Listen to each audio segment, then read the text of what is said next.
ኢንሹራንስ መረዳዳት ነው ስንል የተለያየ የህብረተሰብ ክፍል አብሮ ይመጣል። ኢንሹራንስ ለሀብታም ነው የሚለው ነገር ተረት ነው።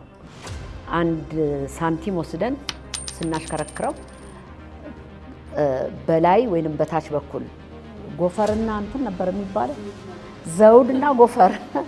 ብዙ ጊዜ ኢንሹራንስ ካምፓኒዎች ፕሪሚየም መሰብሰብ ነው እንጂ ክሌም አይከፍሉም የሚል ነገር አለ። ክሎዝ ቱ 150 ሚሊዮን ብር ከፍሏቸዋል። 65% የግብርና ኢኮኖሚ በኢንሹራንስ የታገዘ ነው። ከስጋቱ ልጠለልበት የምችል እንደ ጥላ ማለት ነው። አዲስ አበባ ከተማ ውስጥ ምን ያህሉ ቤቶች ናቸው ኢንሹራንስ ያላቸው? ከኢንሹራንስ ጋር መጓዝ ማለት የአእምሮ ሰላምን ይዞ መሄድ ነው። አንድ ሁለተኛ በቅድ መኖር ነው።